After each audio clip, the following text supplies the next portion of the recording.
Paperback Rocker, episode 61. Hey,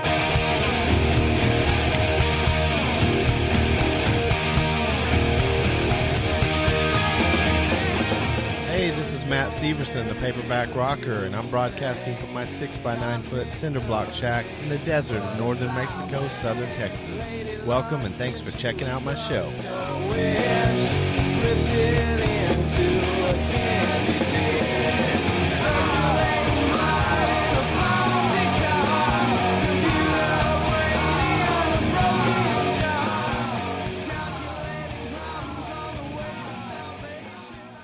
Here he is, the master of the Stratocaster, the Paperback Rocker.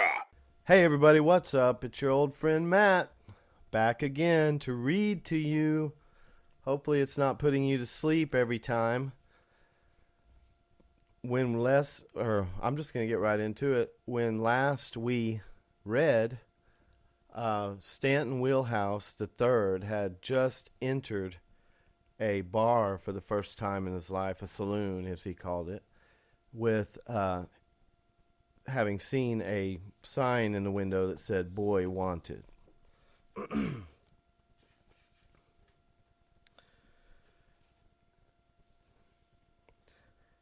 It was an odd way of putting it, but I walked across the narrow street. The building had, he had entered the bar and he had seen a lone patron sitting at the bar who appeared passed out. Okay, so add that onto the end of my earlier description. Okay, the building was an exercise in perspective, being not at all wide but very long. A bartender polished his glasses behind the bar. He put them on, looked at me, and squinted to aid his visual acuity. By appearance, he was a beatnik, a term I had heard my father spit out a few times. He looked about 35, but what was behind his thick beard was pure speculation. He saw the sign from the window in my clutch. "So you're him, are you? Or should I call you he? How many years did you exist before you were allowed to be free?" Experiences like this were new and strange to me, and I had not a bit of experience to inform my response. This was like being greeted by the Cheshire Cat. "Long enough to be a boy wanted," I said. The man chuckled. His cryptic greeting had garnered the response he had wanted. "Been blowing in the wind?" he asked, with a shy look. This beatnik had a predilection to banter, but as you'll see, he never used the stereotypical language of the beatnik, daddy-o and all that. I saw the opportunity to put my father's linguistic indoctrination to use. "No, sir," I said. "I'm new in town and need to make a few bucks. I'm honest and I'll work hard." "Where you from and where you going?" he asked. "From Oxford, Mississippi, and headed to Greenwich Village." "And where's this village, pray tell?" "New York City." "You're hired," he said, and his exuberance shocked me. "Give me that sign that says 'Boy Wanted,' boy. Boy has been found. What is your name, boy?" "Stanton Wheelhouse." He cut me off before I got the final half syllable out. I always prided myself on proclaiming my standing as the third, but he hadn't even let me get through my surname. I had been reduced from a third to a half, it seemed. "Stanton Wheelhouse, there's a mop and a bucket behind that middle door on the back wall. Get to it." "Stanton Wheelhouse," he said again, before I could take a step. "That's a fine name for a boy wanted." But, I sputtered. "Nonsense, boy, you sound like a motorboat. Get to work, Wheelhouse. We'll discuss the terms of your employment in due course." The next 14 hours were a whirlwind that would have challenged Toulouse-Lautrec's charcoal pencil. People flooded in and drifted out like the tide, and to a person they were the most eclectic bunch I had yet encountered. I whirled like a can-can girl the entirety, without even a fruit tart to sustain me. By the end of it, which was 5 a.m, I had lost count of the kegs I rolled to and fro, both full and empty. I was at this point leaning with my back against the wall opposite the bar, with my eyes alternating between wide open and slammed shut. "Looks like you've proved yourself on a Bourbon Street Saturday night, Will Howe," the beatnik I'd met what seemed weeks before said to me. "That's quite an accomplishment, and it'll go a long way in preparing you for Greenwich Village." He laughed heartily and said, "You can sleep on the floor. I'll make you a pallet." "I've got a hotel suite waiting for me," I whimpered, as I turned toward the door I had come in what seemed like 2 election cycles before. "When you wake, report back," the beatnik said. I didn't even know his name. "And make sure it's before noon or 1. "Will do, boss," I mumbled before stumbling out to sleep in the back of the Chevy panel van that was a tourist on Bourbon Street just like me.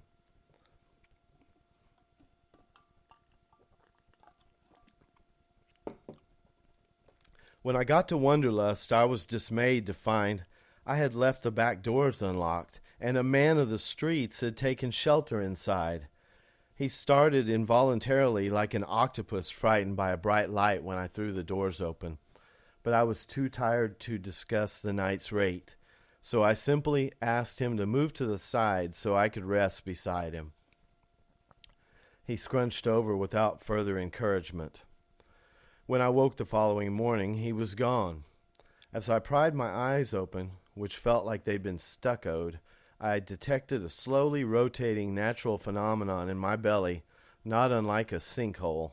I hadn't eaten in what seemed a lifetime. I sat up and gazed at out the van's windows and judged the sun to be almost directly above both me and New Orleans. I gathered what was left of my strength and dressed, then exited the vehicle, locking all the doors this time, and trudged to the saloon. That's the end of chapter 3. Now on chapter 4 on page 32. "You're early." I recognized this statement as coming from the beatnik who had taken some advantage of me the night before. I scanned the room and saw the same lone patron slumped at the bar from the prior day. This time I recognized him as the lump who slept beside me in Wonderlust. "I'll get to work," I mumbled. "Work can wait," the beatnik said to my surprise. "It's Sunday." "Sunday?" I said, as if unfamiliar with the concept. "Sunday," the man said. "Don't tell me you've never heard of it." "I'm used to working every day of the week," I boasted, for reasons unclear even to myself. "Isn't your saloon open on Sunday?" I expected the worst. "We're open every day of the bloody year, Will Howe, but it shan't be busy. Today will be a veritable walk in the park for you, compared to yesterday, and I should deduct your wage accordingly, but I won't." "Well, I do thank you for that," I said, having no idea what my wage was. "Nonsense," the beatnik said. He had ceased his occupation behind the bar and had scoped me in a steely glare. "I think there's some things we should spend time learning about each other today, since we shan't be overly occupied by work." "Really?" I answered. "Really. Mop the floor, Stanton, while I retrieve a New Orleans feast for us." "Of course, master," I said, and shuffled to the middle door at the back of the establishment, behind which were the mop and the bucket and other jewels of modern housekeeping. When my master returned, I was in the final swabs of the linear room, which was not many yards wide, but dozens of yards deep. The singular customer was now snoring, still collapsed on the bar. My master took a standing spot a few feet from said man and motioned for me to have a seat on one of the stools next to him. He had a large paper bag and began extracting cardboard containers from it and setting them on the counter. Simple deduction told me these boxes held our meal. "Come aboard, Stanton," my master said, "before the bounty grows cold." He opened one of the containers, and I viewed plump shrimp colored pink and orange. They were steaming, and their heads were still attached. "Looks like they need a haircut," I said as I sat down. My master smiled and pushed another carry-out toward me. "Open it," he said. Excuse me.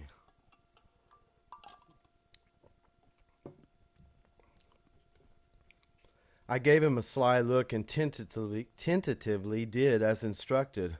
"Ooh," I said, and jerked my hands back as if the vessel were full of live rodents. "Crawfish, Wheelhow. I detect you are unfamiliar with them." "Sherlock Holmes has nothing on you," I said. "I'll have the shrimp."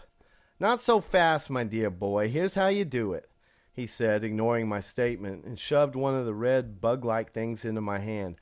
"Watch me." He greedily picked up one of the same and broke its back to remove a white morsel of meat, which he ingested quickly.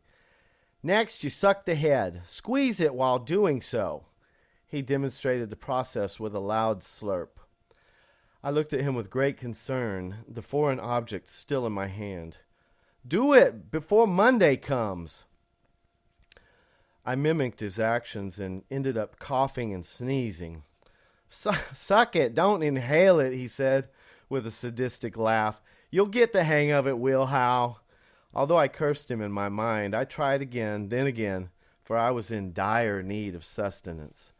A warm glow overtook me, partially inspired by the Tabasco nature of our feast, and partly due to what I was coming to think of as a fine meal. "What are those little red fellows called again?" I asked. I noticed that the shrimp with their angular heads were staring at me with neglected eyes. I picked one up and held it before me to gaze into its countenance. "Crawfish, crayfish, crawdads, mud bugs. It all depends on where you're from. We don't even have them where I'm from." "Which is?" I said, removing the shell from a particularly silent prawn. "New York City." He continued slurping and sucking as if this revelation was meaningless, so I did the same. "Give me a lesson on the shrimp," I said. "Is there some sort of guillotine apparatus behind the bar?" He said nothing, but held one up, and unceremoniously ripped the head off and threw it upon the dunnage pile. When our bounty had been reduced to red, empty crawfish shells, shrimp feet and heads, and naked corn cobs, my master took the handful of now cold red potatoes and set them on a plate in front of the snoozing man next to me. "He'll eat 'em," my master said with a knowing look. "Right," I responded. "Ready for the next activity, Wheelhow?" "Might I wash up first?" I said. "My hands are a bit funky from separating all these animals from their husks." He laughed, and we went behind the bar and washed our mitts side by side in the big sink. "So what's next?" I said, drying my hands with a bar towel. "Snake skinning?" "You got a vivid view of the world," my master said. "It's quite refreshing. I've come to feel my life as of late to be rote." "Rote?" I asked. I was unfamiliar with this usage of the word. "Like a book?" "Rote. Drop the W from the front. It means something like mechanical repetition." "Here in New Orleans?" I said, thinking of the eclectic melange of revelers from the previous evening. "Hard to believe." "Why say you that?" he asked, seemingly offended. "You mean to tell me that the crowd last night has grown ordinary to you?" I mustered as much incredulity as I could summon. "Compared to Greenwich Village, they're as boring as those cold potatoes, Wheelhow," my master said with a motion to the mentioned, which were resting quietly next to the drooling sleeper. I was attempting to wrap my mind around the unwrappable, so much that I didn't notice my master take his leave. "Well, aren't you coming?" he said loudly. He was standing in front of a door at the rear of the bar I had yet to see the back side of. "Follow me." I rushed to the portal and found a narrow staircase extending upward. There was a tiny landing, and the stairs turned back to a room directly over the saloon. "I live up here," my master called from above. I hustled up by steps of 2. When I arrived at the top, I found my master with a bulky hi-fi speaker under each arm. "Grab those records," he said, motioning with his hairy chin. "Where are we taking them?" I asked. Downstairs, of course. I can't leave the saloon unattended. You're the boss, I said, and did as instructed. A short time later, my master's record player had been placed on one of the lesser-used tables, which had an electric receptacle in close proximity. I suppose you're an expert in all things folk music if you're headed to Greenwich Village, he said, when the speakers had been plugged in. Where do you want to start? I looked at him with what was surely the most confused face he had ever spied. Folk music? How about the Red River Valley? Or maybe Greensleeves? I take it those are both fine examples. I had learned complicated finger-picked versions of both. What the? He said, as if I had vomited from shrimp iodine poisoning all over his record collection. I thought you said you were going to Greenwich Village. He pronounced it the correct way, due to his surprise. I am going to Greenwich Village. And why are you doing that? He asked with an indescribable look upon his face. I read that it's the place to be, and I want to see this village right in the middle of the Big Apple. Do I need more reason than that? My master was seated in the booth by the record player and nearly folded. I went to the bar and retrieved a glass of water. When I handed it to him, he took a long drink, then threw the remainder in my face. Stanton, he said when we had regained our composure, what is it you want to do in Greenwich Village? You don't even know how to pronounce it. I haven't thought much about that. Greenwich Village, I said, pronouncing it correctly for the first time, which was a practice try. Do you have a lot of money? My master asked. Depends on how much I made last night, I answered. My master had the look a man makes after accidentally shooting himself in the thigh. Wheelhow, he muttered. How old are you? Care to guess? I said. 22. 17. What do I win? I said, smiling. Oh, Lord, you're a runaway. My master threw his head back unnaturally. Not really, I said. My mother knows, and my father was practically pushing me out the door, although he never came right out and said it. This time my master looked as if the second thigh had been blasted the same as the first. Stanton, he said. Master? My name's Reuben. Stop calling me master. Yes, master. I mean Reuben. Take a walk around the block, Stanton. I need to gather my thoughts. Are you sure you aren't 22? Quite. Around the block, Wheelhouse, 2 times. Okay, that was an extended reading. Couldn't cut the scene off in mid-accent. I'd probably lose it. So anyway, thanks for being with me again. I hope you're enjoying it. And I'll see you soon with yet another volume, another installment of Blue Whiskey by Matt Severson. Have a good one. The Paperback Rocker has signed off.